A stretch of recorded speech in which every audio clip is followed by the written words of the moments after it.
Attention all viewers, the program you are about to watch, Searching for Sasquatch, is for entertainment purposes. Accounts described by guests are claimed to be true and accurate. Some names have been changed to protect individual privacy. Jason Kenzie is an expert animal adventurer with 25 years of field experience. Caution and companionship is advised for all who venture into the deep forest or backcountry. So we've been hearing some noises in the forest. That one sounded like a really deep bark. I don't recall dogman barking. Maybe growling. But Linda says there's a big tree axe over here. So we're going to walk over here. Are you fucking kidding me? Sherri! Look! This is what we've been looking for. Look at that! This is the first time finding this. I can't believe. What? You didn't see that? You were just looking at this? Well, I have seen it. Is that new? That one's bigger than it ever was. Oh, so they're adding to it. Oh God. So, still not saying it was maybe a Bigfoot, but I've been looking for something like this. I haven't been in a long Look at that. Before I began my investigations into the lure of Bigfoot, I traveled the world meeting people who live with the most amazing animals. The dynamics that surround these forest giants is very complex. Wow, this is so cool. As a skeptic, I'm on a mission, an adventure of a lifetime, to find evidence that if these Bigfoot creatures are real, I can once and for all put my doubts aside and share with the world that sound of that simple crack in the forest may not just be a chipmunk. My name is Jason Kenzie. These are my chronicles into searching for Sasquatch.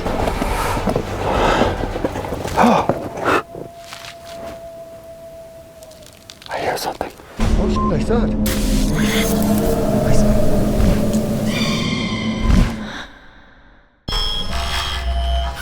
Hidden deep within the mountains of West Virginia lies a place where time itself feels off.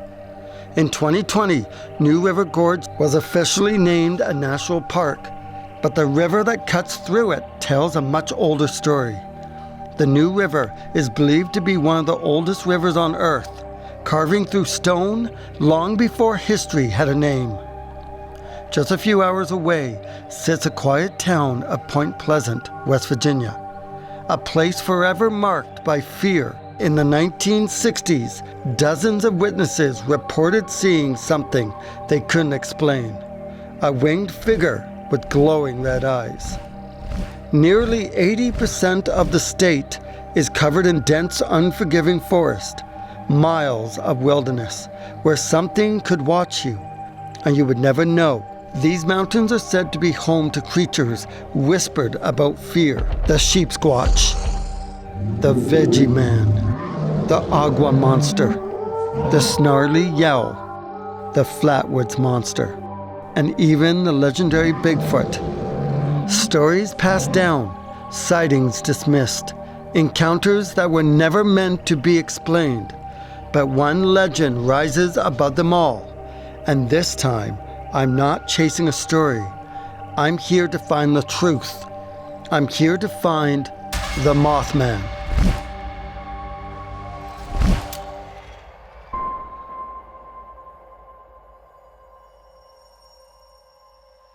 So I'm not with Sherri at the moment. She is driving the car behind us.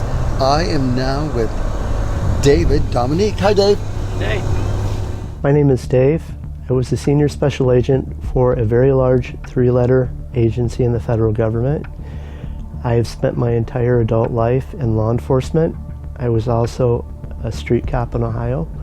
I spent 10 years of my career saving children from unspeakable things, and I've had a few experiences. In 2017, I experienced something on the side of the road that was unbelievable. I was driving back from Ann Arbor, Michigan to my home, and I drove down this lonely country road. Why I got off track, I don't know, but I did. As soon as I turned down the road, everything got extremely dark. It's like I drove right off of the page of reality and it was some other place. I kept driving down the road. I noticed nobody had any lights. There were no lights anywhere. The houses and farms that usually have these lamps outside the barns and outside the garages, there were none. None of the houses had lights on. I continued down the road, and as I went down the road, there was this house that had a line of trees. I passed the line of trees. There was a house and there was a tree just on the other side of the house. And as I drove by, I noticed there was something standing next to the tree. It was extremely dark. It was blacker than black, and it had red, blazing eyes. And it really creeped me out. And I felt the blazing red eyes. They penetrated all the way to my soul. And it was trying to project fear onto me, a fear that was not my own. Like I said, I had been in law enforcement my entire adult life, and I don't scare easy. And we are headed to go and meet, you won't believe this, Ron House, aka Biker Bigfoot. So we've been driving, we're still in Pennsylvania? Yes. Yeah, so exactly where are we going? I'm not sure. Southwest Pennsylvania, extreme southwest. We are completely lost. Okay, so send help. Ron, hey buddy. Hi, I'm Ron Howes. I'm known as Biker Bigfoot. I've spent 26 years as a forklift operator in a paper factory, and I'm going to share my story about what got me into searching for Bigfoot. And as a child, I was on the family farm riding my bike, entering the woods where I would normally go. I was 13 years old, and there was a feeling of something strange around me, so I stopped my bike, and there it was, blocking the entrance to the path that I would normally take. This 10-foot tall creature, hairy, dark, red glowing eyes, and it had growled at me. And of course, as a 13-year-old child, it kind of put fear in me, so I turned around and went home.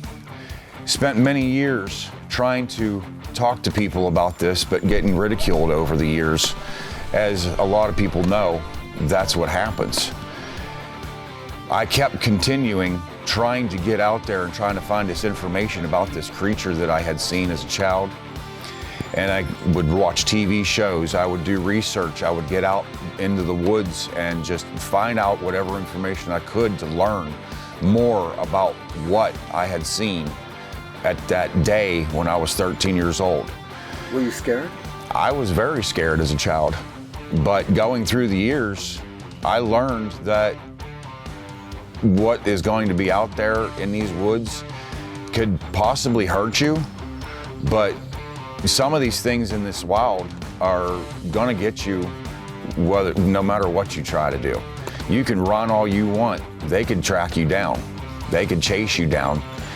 So I go into the woods as a sense of peace, to let them know. I feel it in my heart, I feel it in my mind.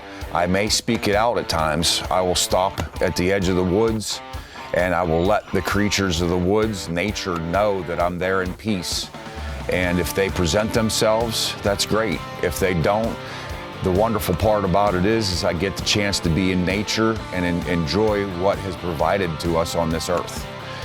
Spending all these years going out there and looking for this evidence and hoping to have another sighting, it's been a wonderful journey. I have done so much stuff out there to learn from this. It has opened my heart, it has opened my mind. I have met so many people ever since one day. As I said, I've known as Biker Bigfoot. It has gotten ingrained to me so much that I decided to put this costume on and get on my Harley and go to events. And another thing that has come to my heart was to help people with PTSD. So I use my character as Biker Bigfoot to promote what I do on my page, Believe in Yourself, Fight Against PTSD. and also my other platform, Biker Bigfoot.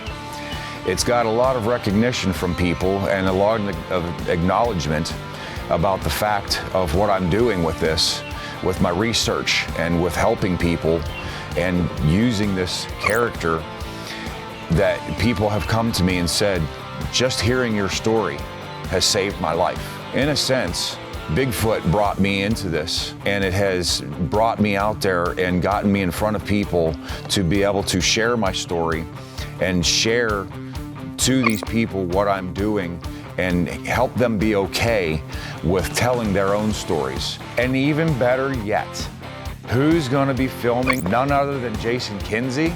And we are so excited about this, so excited that we are going out tonight to do some investigating in the mountains. There are known activity, a Mothman, a Bigfoot.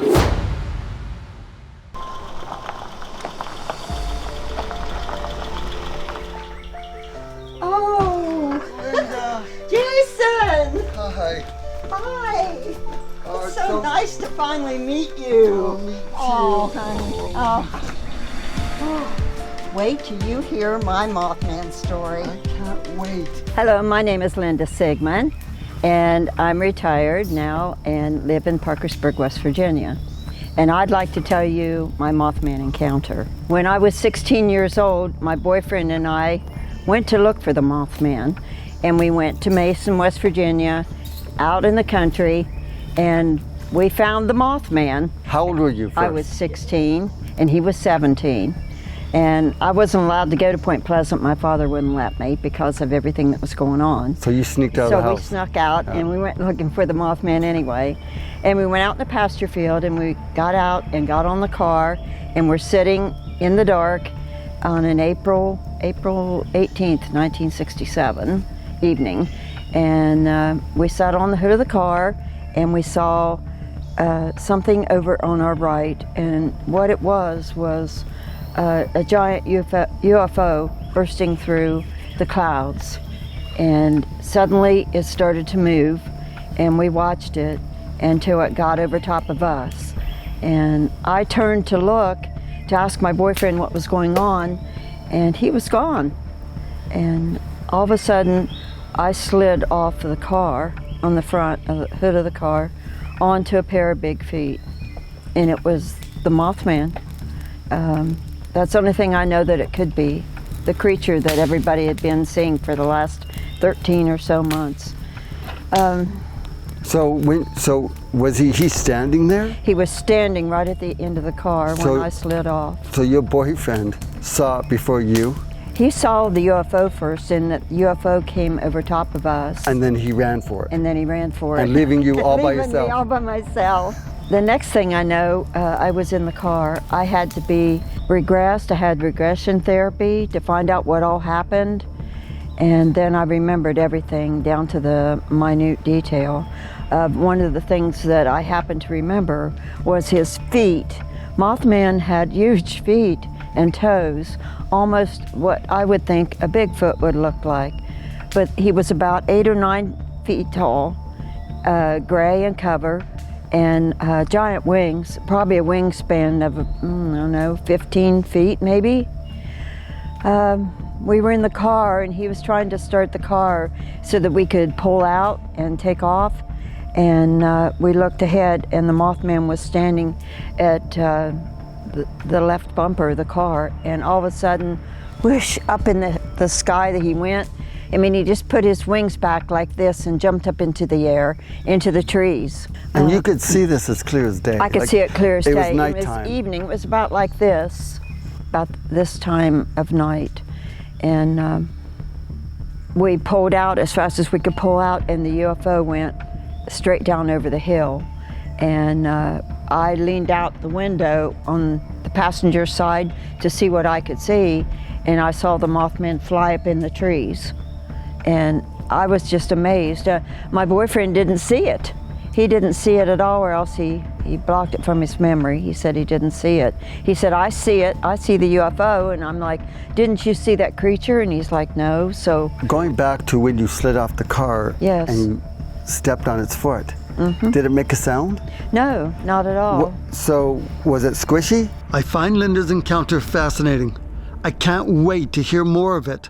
But right now, I want to head into the dark forest behind her house to see if we can find any evidence of Mothman, or Dogman, or even better, Bigfoot.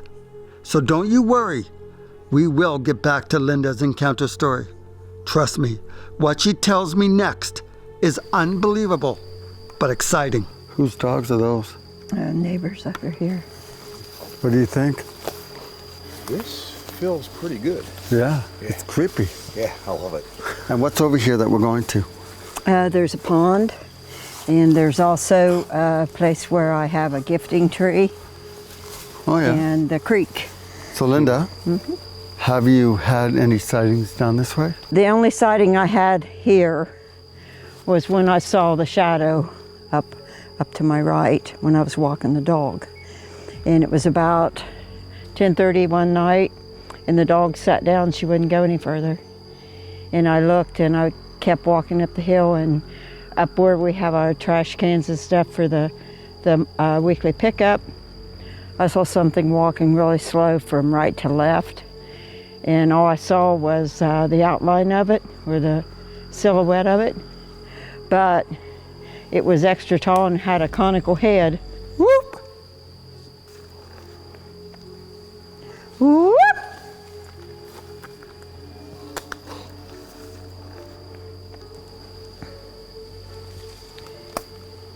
This is the area down in here that I think there's a dog man.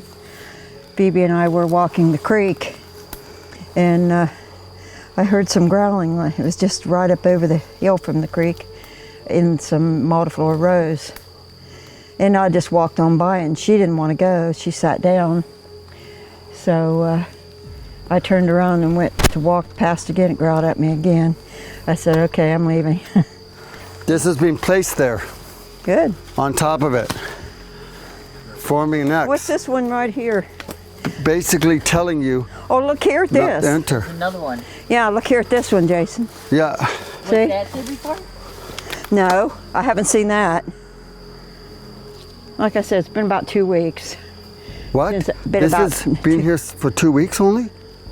This has. This wasn't here. That's new. That's a look. That's a trident, isn't Yeah. it? I love briars. Did I ever tell you that? So what are you looking for? I'm checking the mud for prints. So far I've only found deer. But since this has recently flooded. After a couple hours of searching around and not finding too much activity, we decided to turn in. I still wasn't sure if these woods were inhabited by large hairy cryptids. Now, let's get back to Linda's Mothman encounter story. It's getting late, and tomorrow David is taken off. I'm also looking forward to going to the location where Linda had her scary encounter with this flying creature. The feet? Like when you landed on? Bony. Bony. So He was you saw the skinny. legs too. I saw the legs. I didn't know. I was sitting on a quilt, and the quilt gave way when he got up. And I remember burning my leg on the front of the car from the hot exhaust engine, you know. And I've just landed on the ground, and I thought, what's going on? What's happening? And I thought at first it was him because I saw these huge feet. And I looked up, and I could see legs and knees and on up. And he was so tall, I couldn't really see his face. People So said, the red eyes? People said, did you see the red eyes? And I said, no, I didn't see the red eyes. All I could see was his wings. He had arms loose from the wings. The wings were like here. He didn't have a very big neck, but he was really muscular. So what was the conversation like in the vehicle when driving? Like, did he say anything to you? Did you get his number or anything?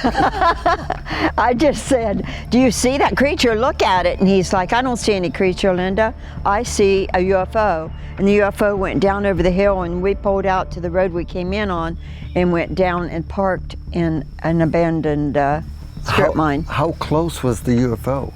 UFO was maybe 20 feet above us. Wow. So did it fill the sky? It was so big that when I leaned out and looked up, you could not see the stars. You couldn't see the sky. So I don't know, 30 to 50 feet in circumference, maybe. So I wonder what the UFO and the Mothman have in common. I hear a lot of people say when Mothman is around, also like with John Keel when he looked for the Mothman down in Point Pleasant, that the people were looking for the Mothman, they saw the UFOs too. So we went on down over the hill and parked, and I said, I want to go back up and see it.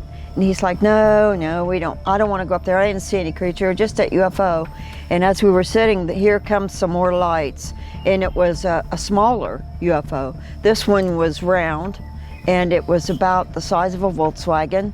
It had blue-white light, and it just traveled the road like it was alive. It was about 3 feet above the road, and it got parallel to us, and all of a sudden it stopped. And I'm like, oh, it's sent out somebody to get us, or it's in a different form. Yeah. When this one came straight up to the car, straight up to the driver's side of the car, and stopped. So we sat there and looked at it, and I said, do you think that's that creature? He said, I didn't see any creature. All I saw was a UFO. And I said, well, I saw a creature. Do you think it could have changed into something like that? Because it seemed alive. Mothman, transformed into the UFO. Mm-hmm. Well, have you ever seen Mothman since? No, but I've had dreams. I have prophetic dreams and different things, but every once maybe in a while, those dreams are like nightmares of when it did happen to you.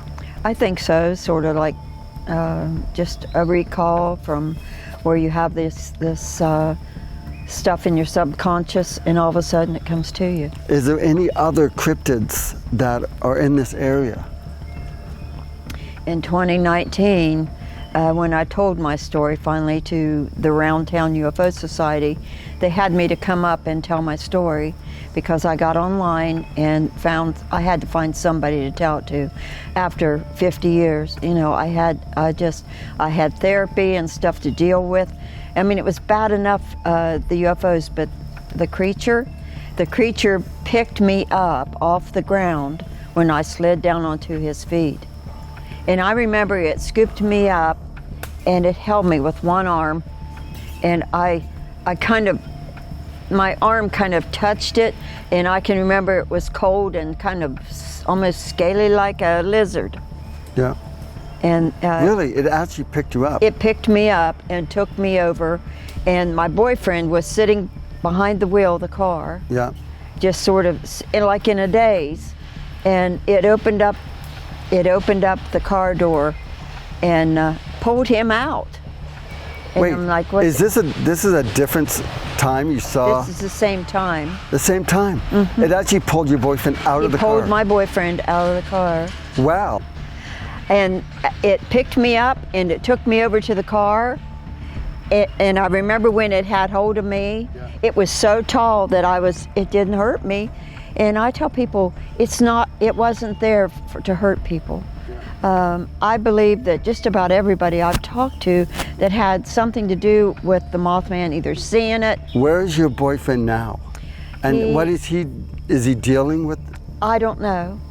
We split up and he went his way. I could never get him to talk about it. Well, that's a given. I imagine you would break up but after that. But I think he lives in northern Ohio now. I'm like, how was your date? Well, we almost got eaten by a monster, so the date didn't go as planned. Did you break up so shortly after that? No, we stayed together for quite a while, but I could never get him to talk about it. Really? He just said, I just can't talk about it. So when it grabbed him, how far out did he pull him out of the car? It had me with its left arm like this. It reached down, it grabbed, the car door was ajar, so it did was pull it open and reach in and take him out. And he's just standing there. He's not screaming? Not screaming, nothing. Bloody hell, I would be screaming. He's a little stoic, Yeah. I know. And of course I was like, I was in shock, I guess. Well, and he put me Did it make a noise, like the creature? It didn't make any noise at all. Some people say it makes a squeaking noise or a screaming noise, but After Mothman put him in the car, he put me in the car, and when the door slammed, I don't know who shot it, but when it slammed, we both of us sort of came to it and realized what was coming on, what was going on. And it went around and it stood at the front of the car at the left bumper. It put its wings back and up it went like Superman into the trees. And I'm hanging out the door, the passenger side door, saying, look at that thing, he said, I'm trying to drive, Linda, I'm trying to get us out of here, away from the UFO. And we got out the end of the road and he fishtailed and he went down and stopped. Yeah. Then's when that smaller one came about 5 or 10 minutes later, and it came up to the car. Wait, just a second, there's a little Mothman? That little Moth boy. The smaller UFO. Oh, the UFO. Okay, little UFO. But it seemed real. It seemed alive. It seemed sentient. So what other cryptids are in this area? In this area, I have lived out here since 2017, I think. And I climbed these hills all the time with my dogs. It was therapy for me. And I started finding things, footprints, strange objects on my porch, like a big hunk of moss. I was sitting on my front porch one day, one evening, and it was raining really hard, and all of a sudden a big piece of asphalt came into my front yard, bam, from across the road. Do you think that was given to you by like Bigfoot? I think it was. That could be in this area? Yeah, up here, I think, well, no one was up. It was like 11:30 at night, and somebody threw that at me and landed in the middle of the road. I still have it. Do you have Dogman in this area? I have walked out this way with my dog. Now, she did it one other time when we went up this way, up over the hill. But when I go out to these woods, I call this the South Woods. Yeah. I've been growled out twice by something out there. Now, I grew up in the woods, and I know just about all the creatures in the woods that's out here. There are coy wolves, there's coyotes, and of course raccoon and possum and lynx and bear. Occasionally you'll see a bear out in the woods, but there's like 300 acres behind me, and I have found footprints. I've got numerous footprint pictures of what I perceive to be Bigfoot. I can't say that it's Bigfoot, but to me, I think it's Bigfoot. We've had knocking. The back of my house my house is built on the side of a hill, and where we heard the knocking was at least 30 feet up. Yeah. You can see straight down out the windows from the back. On one night we called it the night that we were under siege of all this knocking till 3 a.m. We'd go out and you wouldn't see it. We hear owls, which we know aren't owls. So where are you going to take us tomorrow? I would like to start out this way where I think there's a dog man, because I'd like to do that in the daytime. Now, on the North Woods, there are structures, and some people call that wood talk. And I think some of the trees that are pulled up by the roots and stuck down in top of another tree or in between two trees, there's no access up to where that's at. Yeah. I don't know how something could do that unless it was a Bigfoot or a large giant or a creature. Storm wouldn't do that. Yeah. I know the difference between storm damage and regular tree fall. There are logs. If you look up, probably 30, 40, 50 feet up, there'll be a giant tree or log cut off at both ends, suspended up there. Are they out there now? They're out there now. And you can show us this? Yes, I will. And there's teepee things where they make like structures with different logs and twigs and stuff. And I'm going to take you out here tonight, if you want. But that's Dogman territory. But for sure, up this way, tonight or tomorrow, to see if we can't find evidence of a Dogman, Bigfoot, or maybe a Mothman. I have a feeling that he's not too far away from me. What do you think Mothman is? Oh, I hear everything. I don't think it's anything sinister. It had every chance to hurt me if it wanted to. I think it's just a supernatural being, possibly almost certainly, as far as I'm concerned, has a connection with the UFOs. Now, whether those people in the UFOs are from this Earth or out there somewhere, I don't know. But I feel like it has abilities. And so, same way with Bigfoot. There is a connection there to all types of cryptids, whether it's Bigfoot, Dogman, Frogman, you know. Do you guys have Frogman too? Now, I haven't seen him, but there is a Wood County lizard man, and this is Wood County, West Virginia, and he's supposed to follow the creeks. Can you imagine if we're out there and we come around some bushes and they're having like a WWE? There's Mothman, Bigfoot, Lizard Man.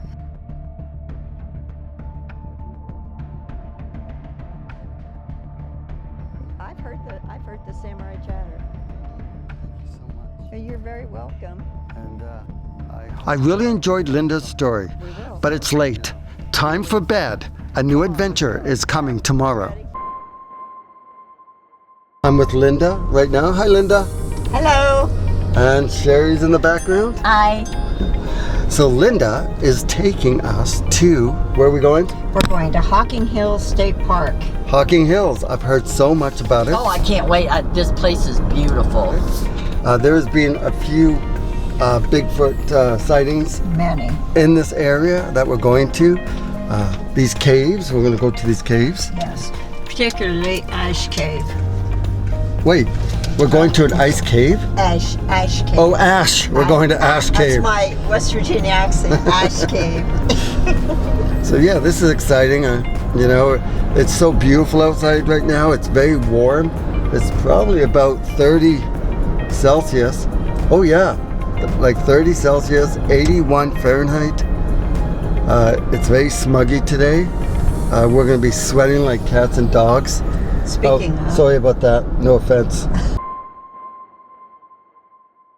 Hocking Hills State Park, located in southeastern Ohio, is a renowned natural area featuring 13,000 acres of forest, deep gorges, and massive blackhand sandstone cliffs created by glaciers 100,000 years ago.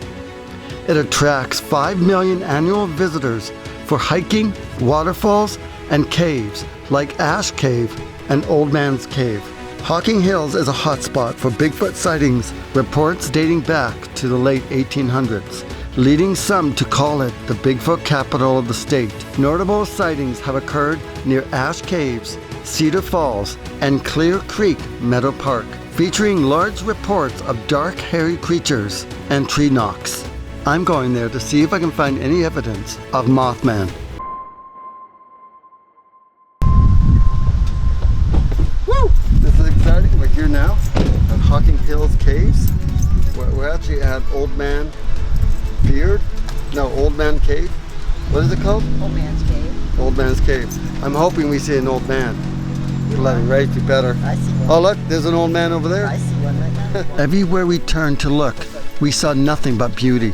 I'm not sure if Mothman can hide out here with so much human activity. But this place is very quiet when the sun goes down. No telling what we will find. This place is amazing. There's so many caves all around here. Could this place hold an actual legendary Bigfoot? Or even Mothman could be out in this area?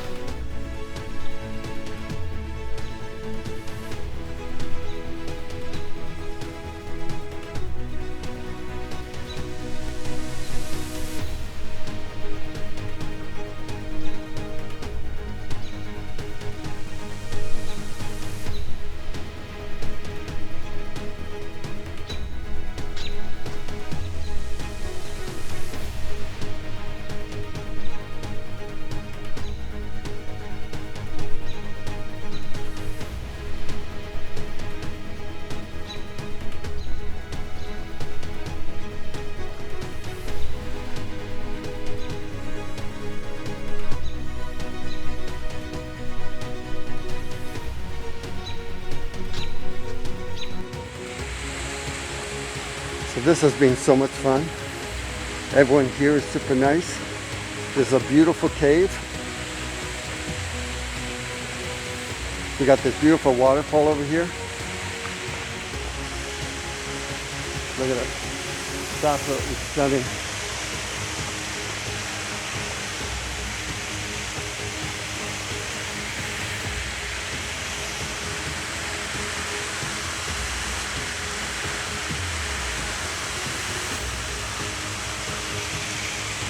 This has been such an amazing adventure.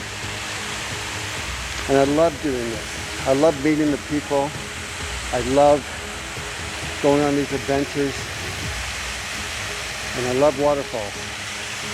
Boy, do I love waterfalls.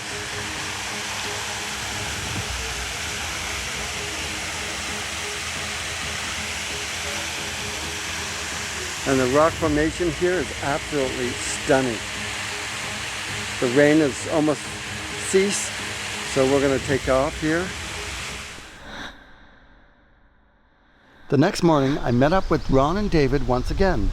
We were going to go camping in an area where people have had terrifying reports of something unknown. My name is Jason Kenzie, and this is Searching for Spoons. Well, I twisted the cap to make it stronger. I found a spoon. They have 400 forks and knives, but no spoons. What are you doing? Now, normally what we're supposed to do before we enter the woods is take your shoes off and stand to the ground and let Mother Nature come into you. And this is an old Native American way of grounding yourself to nature. Now, myself, I have neuropathy, so it's very hard for me to do this. So instead, I've gotten the okay by a Native American friend that I will just stand and I will hold the tree and I will just think about the energy and the warmth of the nature. So one moment I will just stand here quietly. Now it's my turn. I'm going to put my hand on here.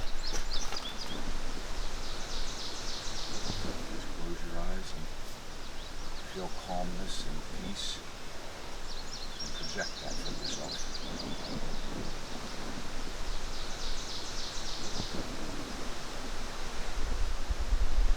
I love the sound of the birds. I'm feeling calm enough. So we have left camp. It's the next morning. Everyone's still sleeping. And we're just looking for, and because of the rain last night, what we're walking on is pretty much mud. So we're seeing if there's any footprints left behind by anything. It doesn't even have to be Bigfoot. It could just be any kind of animal. So I'm very curious to know if there's what's here. For an example with this mud, I'll put my boot down and show you. And you can see the grains of the tread of my boots right there. Yeah. So it's a perfect example of what we're going to be looking for as we're walking through. And it's funny because on an expedition up here, it was said, don't follow Ron because he leaves big footprints. So you could be misled by my prints. I just heard a hummingbird go by. Okay, so I just found a tree structure that was broken by one of those 20-foot Bigfoots. Yeah, this place must have lots of those 20-foot tall Bigfoots. Take a look at this.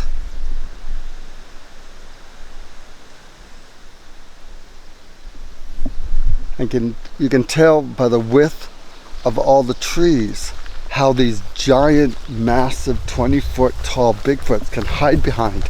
Like this one. I can't even see around it. Yeah, go ahead. Okay, hide. Go. No, a little bit further.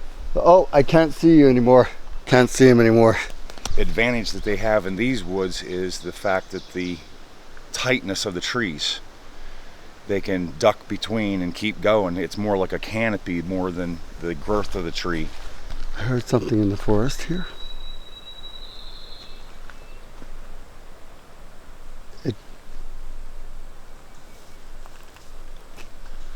So that sound, the little, Yeah. that's a chipmunk, I think. Even though I haven't seen any chipmunks.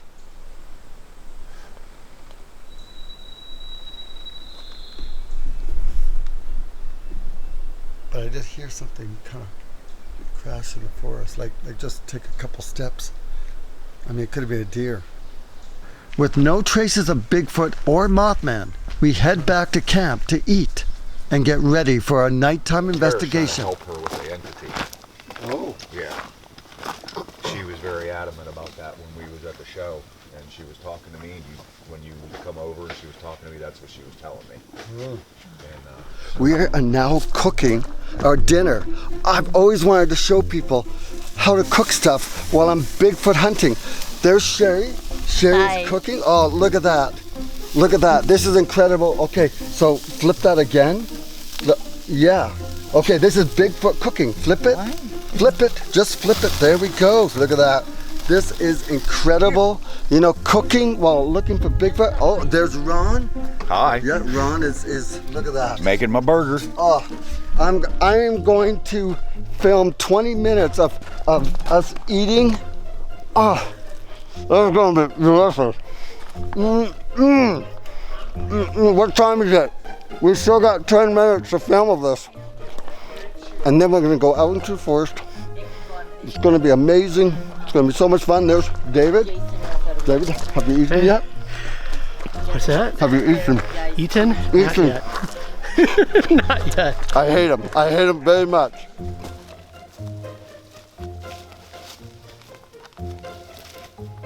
Bigfoot, this is for you. It's lean beef. Sherri made it special for you. If you don't like it, I'll eat it tomorrow morning.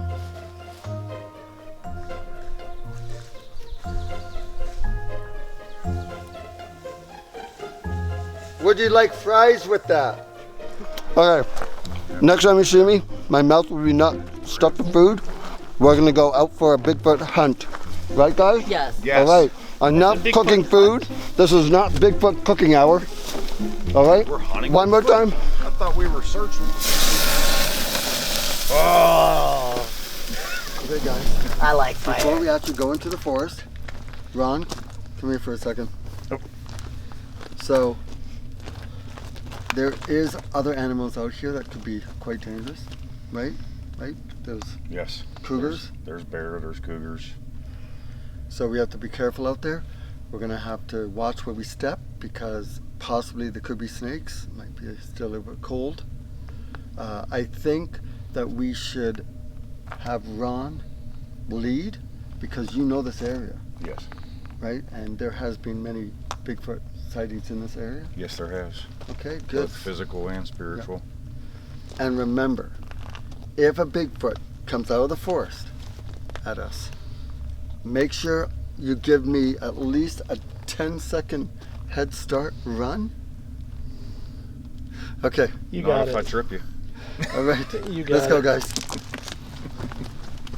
Here's what we have. Ron looks like on FLIR right now. The seat signature. Okay, so we're gonna watch him for a second. Very thick. There's a lot of down trees. And it could be hiding snakes. So watch your footing.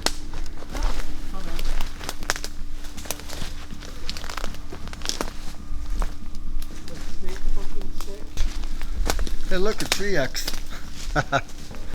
So this is a good example of a natural tree fall. So you A can, lot of this is controlled cut. yeah. Look, you can see how it's being cut. So yeah, this is, even though, you know, we've seen similar stuff that could possibly be made by these primates, this one is definitely just made from either people cutting the trees or just natural fall. David! Ron, come here. So this is something that we've seen in many places. It looks like something Right there. placed that on the tree to hold it See down. how it looks like it's being held down? Yes, it is. So some people believe that they do that So they chased the deer through it, and almost in like a, or some people believe it could be a portal. Right? So if you take a closer look, this is holding it down. Did you see what I just saw? This looks like an eye shine from an unknown creature watching us from the darkness. There are only 3 of us here, so it's not one of our flashlights. I'll slow it down. What do you think this is? Maybe an owl? We are looking at a tree structure. Maybe this creature with the eye shine was building it. This eye shine does look big. We're now walking through a very thick forest.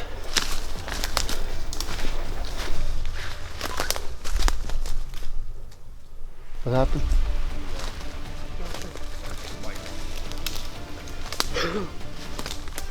So we're heading back to camp.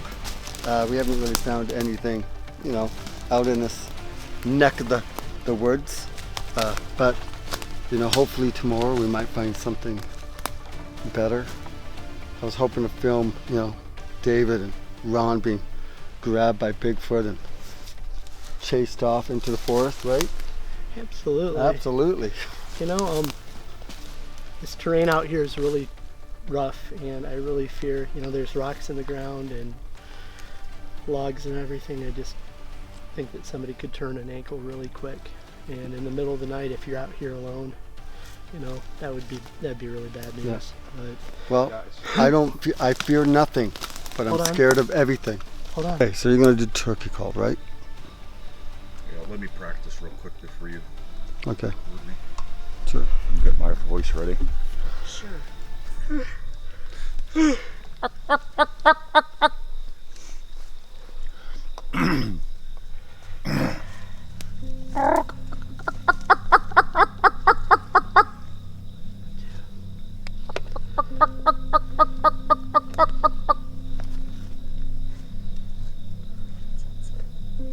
Before you think Ron's approach is dumb, I'll remind you that for hundreds of years, hunters have been using injured wildlife calls to lure in big game animals. So you did hear movement. Which direction did you feel? I was like behind you. Behind me? Yeah. Like I thought I heard like walking in the forest. Then as soon as I whistled, it stopped.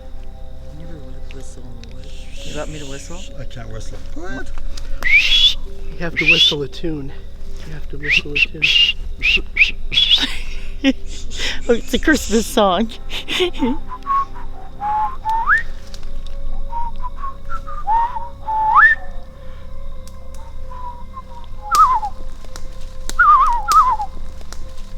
But they always say never whistle while you're in the forest out here, because it brings out evil spirits.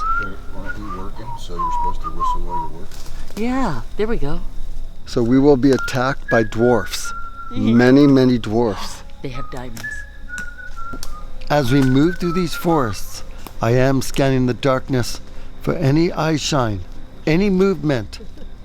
I'm hoping one of these creatures, may it be Bigfoot or Mothman, would make a sound, give itself away, and then suddenly, yeah, well, you know what? Even though we didn't really find too much, it's still a lot of fun. Oh, I see the light now. It's a beautiful, it's not really a full moon.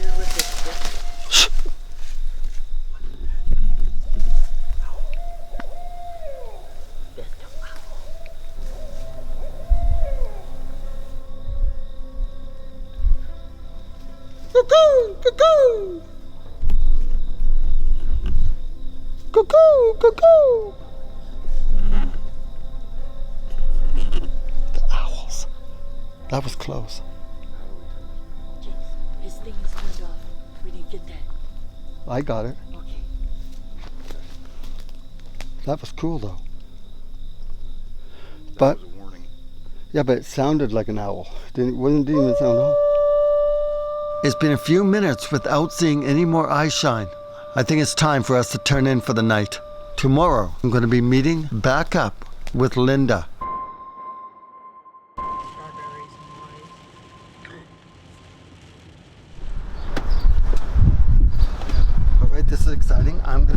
Jeff. He is the owner of the Mothman Museum. He also, kind of looks after all visitors that come to talk to him about Mothman. I'm very excited, going to go meet with him. Once inside the Mothman Museum, it didn't take long to meet Jeff. I'm excited to hear what he has to say about this winged cryptid. My name is Jeff Walmsley. Very nice to meet you, Jeff. Nice to meet you too. So can you tell me how you got started with your fascination with Mothman?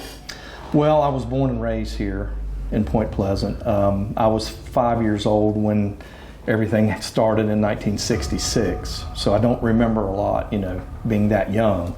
But as I got a little bit older, I realized that those first eyewitnesses that saw this thing in the TNT area were our neighbors, which would have been Roger Scarberry and Linda Scarberry. So then the movie came out, the Mothman Prophecies movie with Richard Gere, and that's when pretty much the floodgates really opened, and I realized that that was a good opportunity to possibly do a book, because I knew these people, they were still alive at that time. So, rounded up some of those people, did interviews, eyewitness interviews and accounts and things. And then... So you haven't had an experience seeing personally, Mothman? No, I have not. The museum came about from a lot of the archives that I had came across, and my dad had saved a lot of the Silver Bridge archives and things like that, which was kind of connected with a lot of that. So then the museum started and the festival started. So what is the most amazing eyewitness account that you've heard? Well, I would probably say that Roger Scarberry's account, since he was the one driving the car. Yeah. And I talked to him last year. He had never granted an interview since it happened, and he traveled here to talk to me and everything. So that was one I was really excited about. But most all of them are pretty interesting. Do you truly believe that Mothman is real? I believe that they saw something. I can't tell you exactly what it was because I've heard different descriptions. They said it was an enormous bird. Other people said it was something more like out of a science fiction movie. Other people said it was, just, something they couldn't explain or rationalize or whatever. But talking to that many people, I can tell you that, not all of those people are making up the same story, because a lot of those people don't even know each other to this day. They didn't know each other back then, so. What about alien? Yeah, there's a lot of different theories, yeah. And if you look at what Mothman looks like, he has a big eyes, kind of a round face. Right. The only thing is I haven't heard too many eyewitnesses talk about, when they wake up and they see a gray or something at the end of their bed. Right. I haven't heard any of them talk about having wings. Right. That's the only thing. So every time someone sees a Mothman, does it always have wings? Just about all the ones that I've talked to, they describe the eyes and the wingspan, So maybe it's a different species of alien. It could be. Kind. Yeah, it could be. I mean, or a giant owl. Well, a lot of those original witnesses kind of laughed at that theory because they told me directly it wasn't a sandhill crane, it wasn't an owl. It was shaped more like a man. It moved like a person would. And it doesn't seem like it wants to attack people. Nobody that I've ever talked to was physically attacked or harmed or anything. They were just really scared. Some of them had some mental issues to deal with after, seeing it. What is the newest eyewitness account that someone's told you about?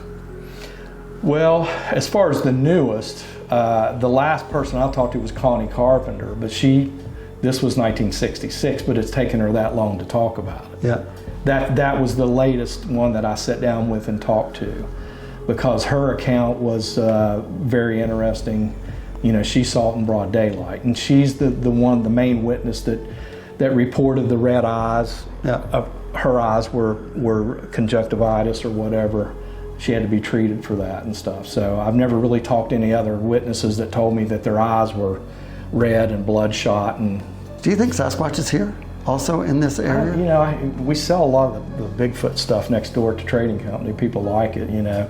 Yeah, I hear people all the time coming in talking about it. Seeing it out here, like... Yeah, not directly here in Point Pleasant, but more towards where you're going for the, you know, Bigfoot Festival and stuff, so. Huh, well that's neat. Okay, well, right. That is good, Jeff. Thank you so much. Hey, Steve. Hey, how's it going? No way could I leave Point Pleasant without talking to Steve Ward. He is the lead investigator on everything Mothman. Remember, this is your friend. Yeah, we'll be here shortly. Now I can shake you with this. Hi. So, tell me a little bit about yourself. Well, I came down from Michigan 3 years ago. I was... Just a second. My name is Steve Ward. I came down from Michigan about 3 years ago. And back in March of 1966, we had a big UFO wave. And it hit the newspapers. Dr. J. Allen Hynek from Project Blue Book came down. And he became to believe that there really was something to this. He was very skeptical at first. He was an astronomer from Northwestern University. And so, but he had to straddle the fence because he was still tied to the Air Force. So he suggested that some of these might be swamp kids. And of course, they've hit the news services all over the gale. Years later, he separated from Blue Book and became sort of the Center for UFO Studies. And I got to see him 10 years later at a MUFON symposium. And the name of his talk was Swamp Gas Plus 10 and Counting. So he became one of the good guys. He wrote a book called The UFO Experience where he first demonstrated the close encounter categories. But I told that story to tell this one. Several months later, November 1966, was the first major Mothman sighting. In fact, behind us is Route 62, where he was chased out of the TNT area, which is 9 miles north of here. The TNT area was a place where they made explosives during World War II. And it was long abandoned in the 60s. It's the McClintock Wildlife Area now. You could still go out there. But two couples, the Scarberries and the Mallets, are the ones that first saw this thing right near the old North Power Plant, which is not there anymore. So that's where it all started. They were chased by this winged creature, about 6-7 foot tall, red glowing eyes, 10-foot wingspan, and it chased them into town. How cool is that? A winged humanoid chasing two couples down a 2-lane in the middle of West Virginia, you know? So how long after that happened that Linda had her sighting? What year? April 1966. You had it in 1966? April, right? April 1967, I'm sorry. 67. It was November 66, which wasn't much of the year left. So that was a couple too, also. So there's this, you know, what is it with Mothman and couples? Well, occasionally there have been some single sightings. Like Linda had an experience where she had missing time. There's another gentleman mentioned, they don't mention his name, but in the Mothman prophecies, he was a town official apparently. He heard something, went out on his porch, he saw this thing standing in his front lawn, and he went into a trance for 10 or 20 minutes. So he had missing time as well. So how long after that did the bridge go down? It was the 13 months to the day that the Scarberries and Renells were chased, November 15th, 1966. It was December 15th, 1967 that the breach collapsed. And so why do they think that Mothman could have been the one that knocked it down? Well, some people believe he caused it. Some people think he was more of a harbinger. I don't think he caused it. I don't think you know, my problem with harbingers is they need to be more specific.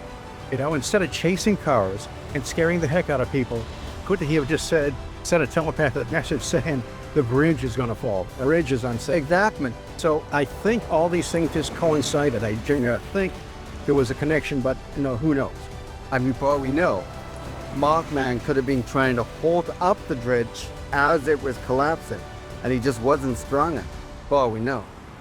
I mean, everything that is said about Mothman is kind of a theme. Steve truly has a kind heart, and he is so knowledgeable on Mothman.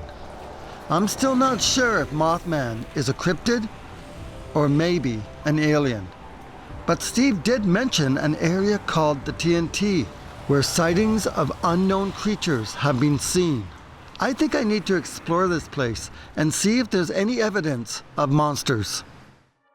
The TNT area of West Virginia is a former World War II munitions factory located in a wildlife management area near Point Pleasant. Renowned as the 1966 home and primary sighting location of the Mothman.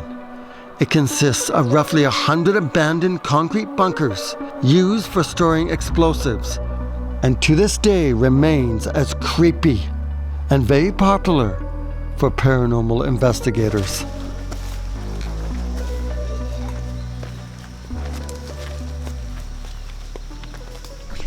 So, where are we going? Where are we going? We're going to the bunker, and it's right down here on the right. And it's pretty squatchy down here too. And what's so special about these bunkers? They used to hold TNT, which was made for bombs during World War II. And you can't see them from the air. So if a plane would fly over, you wouldn't be able to see that there was anything there. So now it's all gone. But there has been sightings, I think, of Mothman once or twice, real close to these bunkers. Here's one right here. Here's one. They're spooky. The acoustics are crazy in there. What's that? That's it. All right, look at that. Oh, that's it? Yeah, that's it. Yeah, that looks cool. Well, hello. Wow. Can already hear the echo. Echo. Woo! Echo. Woo! You wanna? Oh wow! This is way bigger than I thought.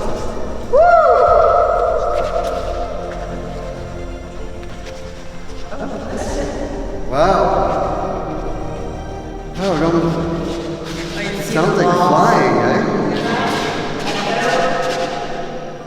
I can see someone coming here late at night doing this and it sounds like something's flying. My name is Jason Kenzie and you're watching Searching for Sasquatch. Squatch.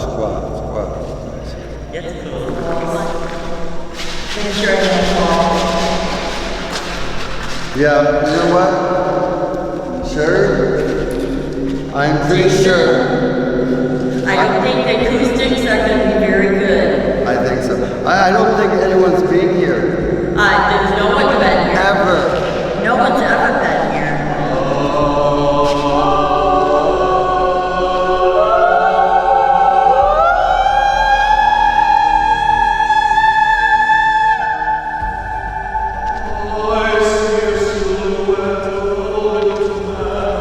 See this?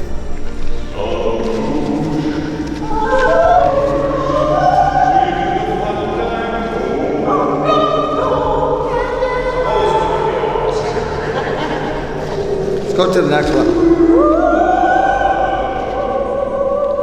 This would have been way scarier at night.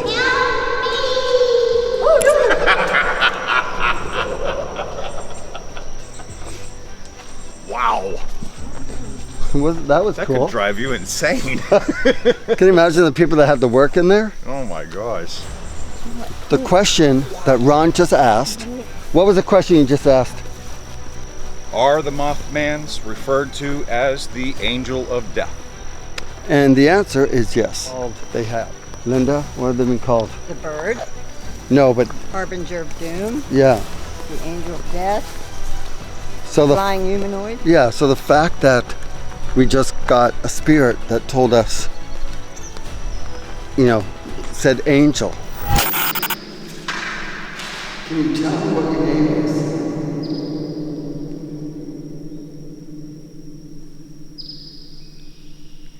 Do you know Colonel Lewis?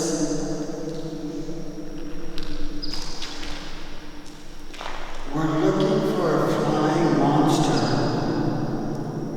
that is insulted because we're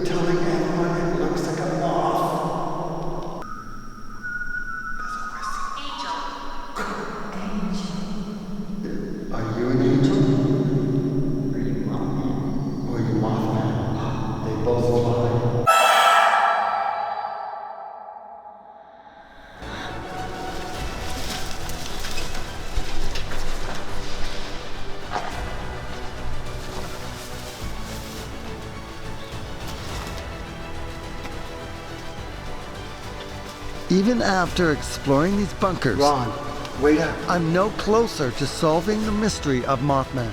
I think it's time to head to the location where Linda had her experience. So after dropping off Ron, Sherri, Linda, and I headed out. You think you're going right through the yard because the barn's on one side of the road and the houses are on the other. So yeah, we are in the right area. So you wouldn't forget this. They've been seen here. See, it looks like you're just going to drive right into the driveway. Yeah. In fact, it's a road. I don't think it's well traveled anymore. Even that it's full of ruts, so they don't maintain it. And this is out back of Mason City, West Virginia. I'm so excited to get to the area where Linda had her encounter.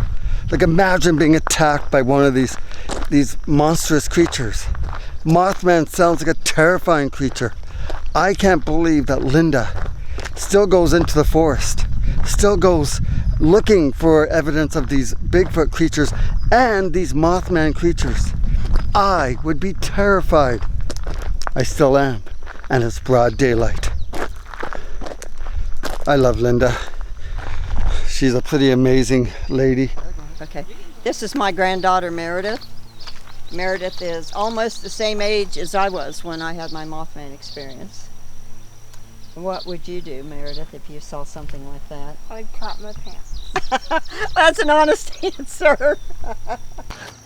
Hello, Linda. Hello, Jason. How you doing? I'm good. Okay, so this is the area where Linda had her experience, right? This is where the creature had grabbed you.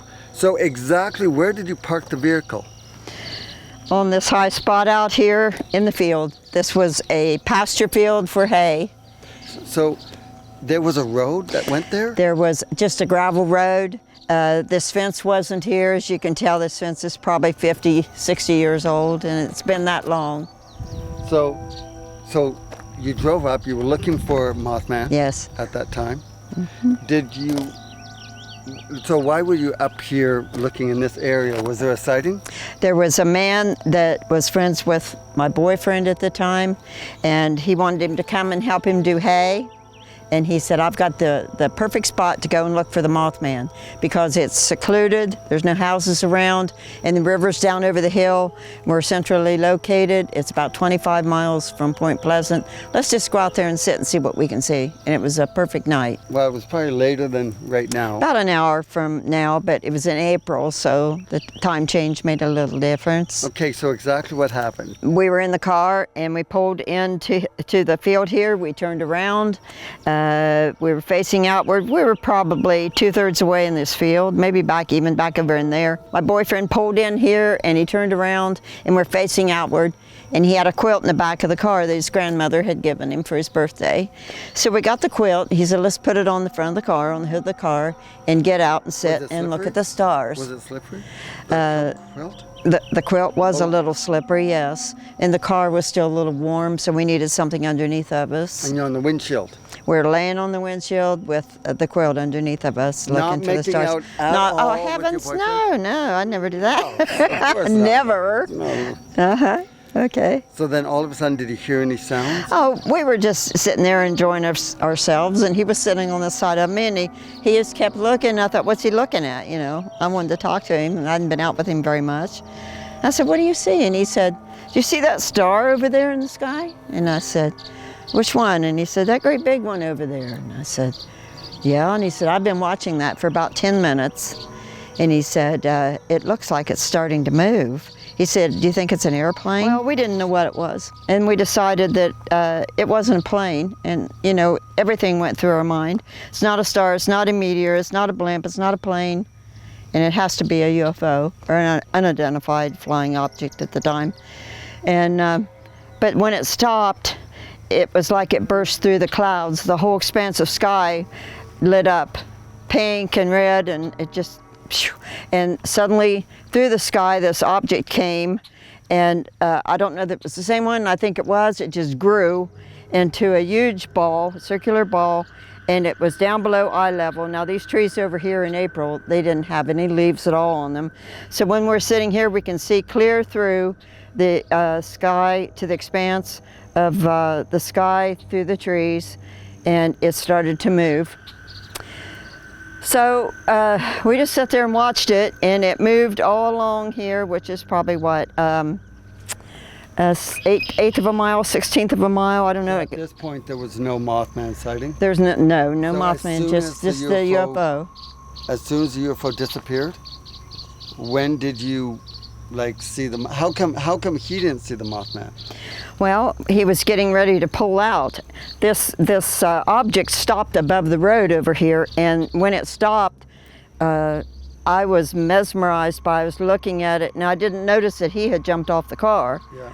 And the UFO suddenly turned and came straight towards us, and when it came towards us, it got right above the car, maybe treetop high, 20 feet. 25 feet above the car, and it was so high, so low above the car that when I looked out, I couldn't see any stars at all, and it was dark, and it made it even darker until that thing came towards us. And it's kind of an optical illusion, I think. When something round comes towards you, it turned, and we could see then it was flat on the bottom. Yeah. And it was right above us, and I could see lights on the bottom of it. At that time, I looked to see where he was gone, and when he jumped off of the car, and the quilt slid, and I fell in front of the front bumper. Because it was slippery? Because it was slippery. You were on the slip and slide. And we probably hadn't been there more than 10 or 15 minutes at the most, and when I slid down, I had shorts on, and the car hood was still hot. So it burnt the back of my leg. Well, not bad, but I can still remember the feel of that. And I went down on my bottom with that quilt underneath of me, and I just sat there a minute, and I didn't know what to do. I was trying to gather my bearings, and I realized I was sitting on something. And what I was sitting on was a pair of large feet. Now, meanwhile, he's freaking out, and he's gone. He's inside the vehicle? I didn't know at that point where he was. I didn't know if they had him, somebody had him, if he ran to get help. He wasn't crying, he wasn't screaming. I didn't know where he was. Even after hearing Linda's Mothman encounter for a second time, I still find it fascinating. Her interview is to be continued. But right now, I'm interested in exploring deeper within the forests behind her house. He opened the door, and my boyfriend was there. And I remember I was like this, and I looked over at my boyfriend, and I didn't know whether to say, "Where have you been? What's going on? Why'd you leave me? What is this? What's going to happen? We're going to die." I've traveled deep into the wilds of West Virginia to search for evidence of Mothman, a winged cryptid that terrorizes the locals around Point Pleasant. I'd been invited to interview Linda Sigman on her Mothman encounter, where she was picked up by this creature. It opened up the car door and pulled him out. But before we head deeper into the forest behind Linda's house, I met up with Ron at the West Virginia Bigfoot Festival. He had something interesting to show me.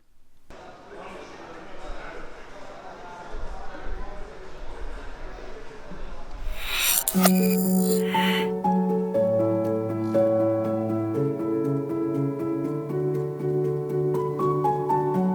got a live action wedding to attend to. Woohoo! You caught me.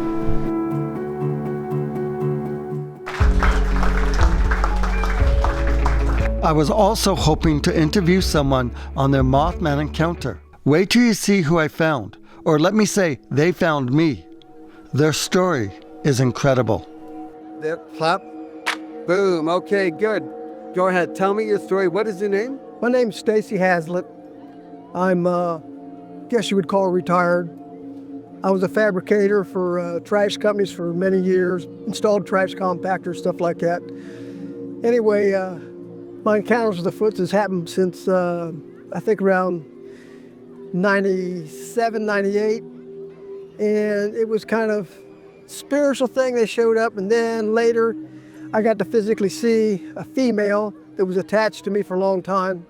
She'd been attached to me 16 years so far. And it's a female? Female Bigfoot. Oh, Bigfoot. Yeah. Oh, so She was not only a Bigfoot, she was combined her father with a dog man. This is unusual, but this is a fact. If you watch my videos, you'll see that. They are interdimensional. They can manifest themselves in front of you right quick if they want to. I can have one standing right here right now. In fact, everywhere I go, I have two with me now. Well, I'm going to be going to Scotland. Are you able to tell the Bigfoot there that I'm going there? You just did. I just did? You just did. That eavesdropper? You told me they know every thought that's in my head. I know that sounds ridiculous, but it's part of my life. They know what's in your head. If you take this big venue, it was all wooded, and you walked in over here, a foot on the other side of this venue knew you was there. They have that ability. They're far beyond us. So how long after when this happened with the Bigfoots that you came across Mothman? I had a female. I had several clans come through my property because I would, no, Bigfoot. Several clans come through there. I would go out at night and talk to them. I was a spectacle to them. I'd go out and talk to them at night and then they'd move on. Well, one female didn't move on. She stayed there, got in trouble for it. And she hid out there for a long time. She said, I'm being cloaked. She talked to my woman. She didn't talk to me. I can't mind speak. But anyway, she said, don't let anybody know I'm here or you won't see me again. So anyway, one day, there's more involved in this with the Mothman being in our house in Columbus as well. And anyway, the Mothman is like a policing agent for the Foots. He found her, he killed her, let my woman look through the bathroom window and watch it. Really? Yeah. She watched it. You used to kill the Mothman? The Mothman. How many Mothmen are there out there? And are there moth women? I don't know. Oh. Anyway, I never seen the Mothman. My woman did. I didn't. But there's a Kentucky, Kentucky Bigfoot. They have a video out there of a soldier that's he's whacked out on what he went through in Alaska. And he had to battle with a Bigfoot over an alien that was at certain places that they were protecting. It's a long story. Also, battling alongside the Bigfoot was the Mothman. Yeah, that's on that day. It was a long time after I said what I said. So, is there multiple Mothmen? Evidently, they were battling them. Well, have you seen multiple Mothmen? No, I haven't. My woman is the one that's seen a Mothman. But I seen the one they called Qual that the Mothman took away. And the only reason she stayed because I looked like her dead mate. He was white. And dead baby? No, dead mate. Oh, dead mate. You look like the dead mate. Yeah, and she would just want to stand and look at me.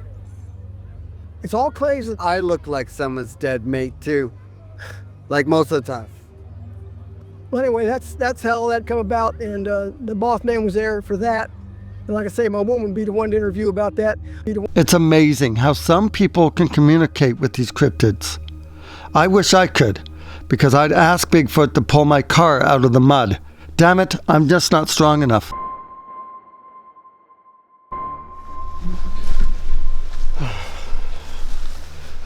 Good morning. It's the next day, and Linda is taking us on a path through the forest. She has told us about tree structures that she's found back here. Over the hill. And I want to show you something over to my left. Look at this.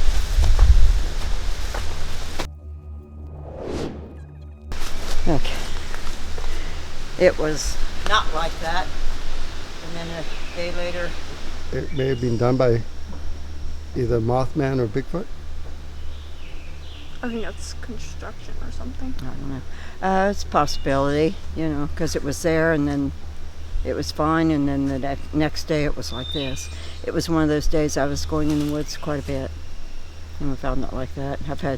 David looked at it, and I just told him to come walk this way, and he found it himself, and he goes, look at this. So this is an ATV trail that we're on.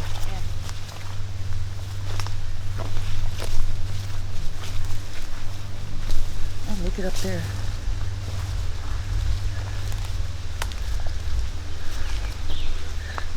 little caves at first.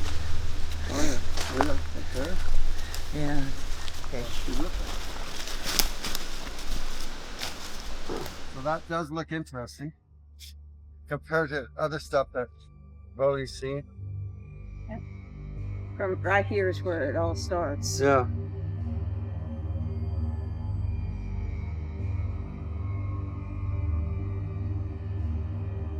That's not even done by the same tree, right?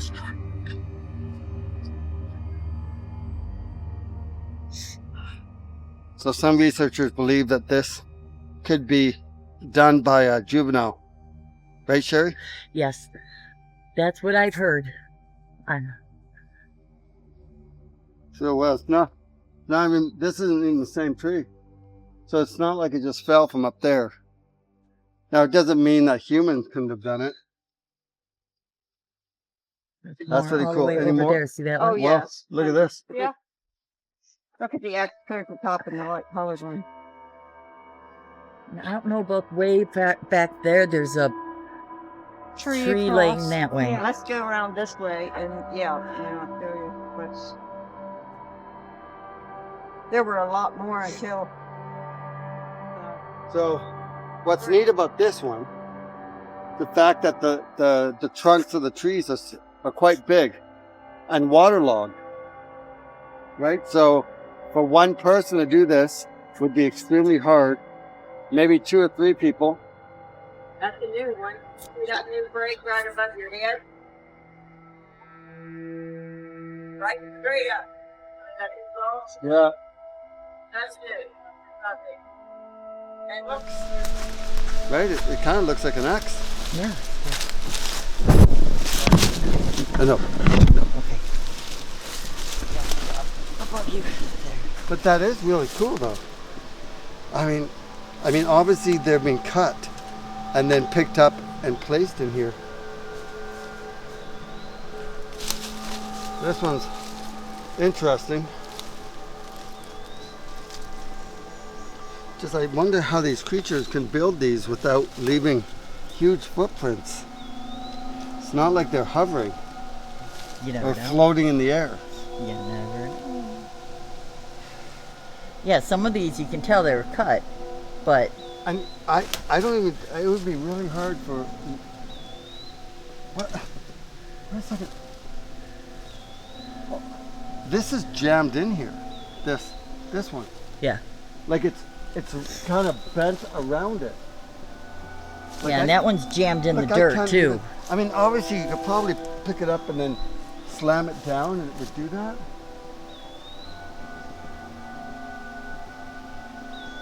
Yeah, this tree here, Look at that Look was right- brought in. Look right there.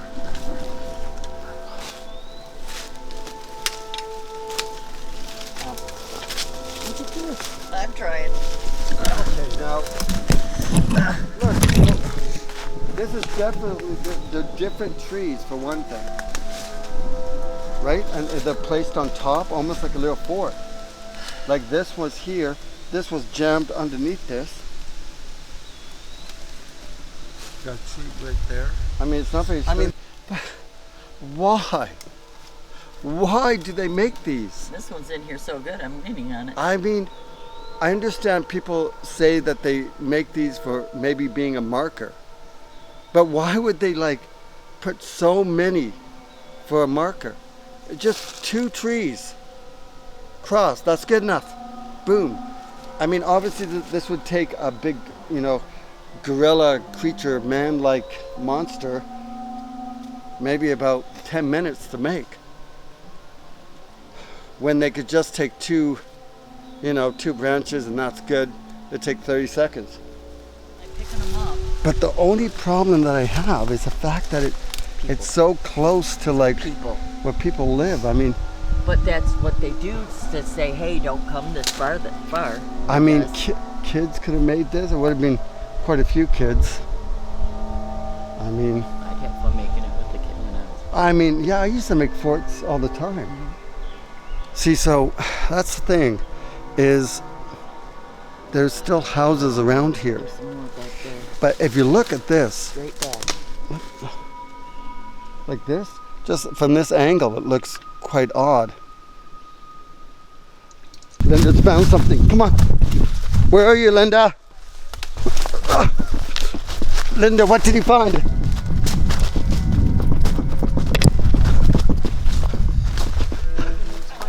Oh. Okay, well.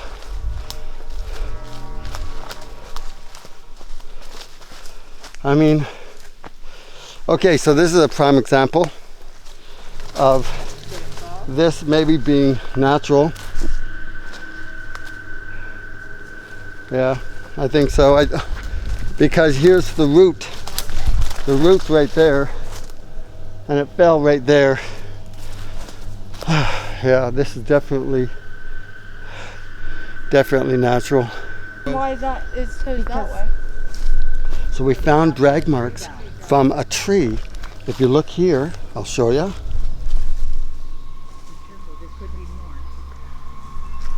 And Meredith came over here to this log right here and found the actual tree where it was dragged. I don't know if you can see this. It only has 3 toes. Some of them I found only had 3 That toes. only has 3 toes.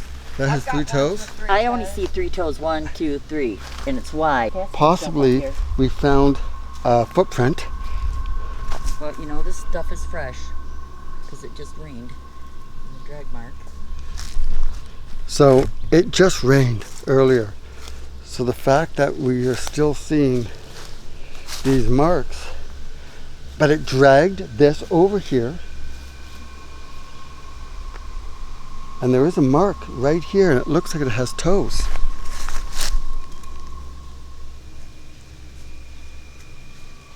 So this is a theory, only a theory, that this here was maybe the young one accompanying Dad, who is over here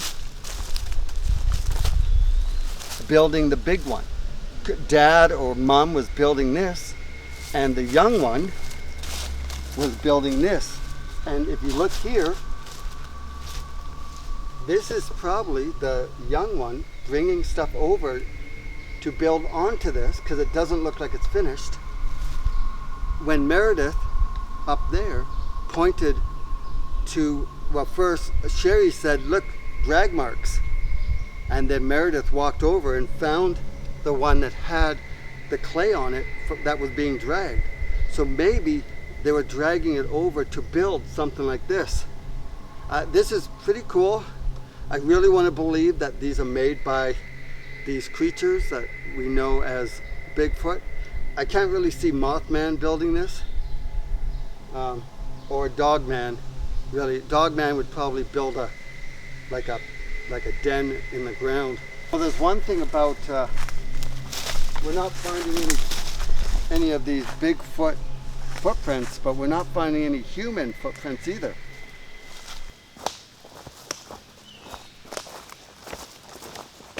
So we've been hearing some noises in the forest. That one sounded like a really deep bark. I don't recall Dogman barking. Maybe growling. But Linda says there's a big tree axe over here. So we're going to walk over here. Yeah, this. But look, there's one goes stuck through that like this. One goes, no, what? That's a big one. Are you fucking kidding me? I told you. Are you fucking kidding me? Sherri, look. This is what we've been looking for. Look at that. This is the first time finding this. I can't believe. What? You didn't see that? You were just looking at this? Well, I have seen Is that new? That one's bigger than it ever was. Oh, so they're adding to it. Oh, God. So, still not saying it was maybe a Bigfoot, but I've been looking for something like this. Look at that. I haven't not seen this. I bet you guys are wondering what we're looking at, huh? Look at that. Oh my gosh. Finally. You guys ready?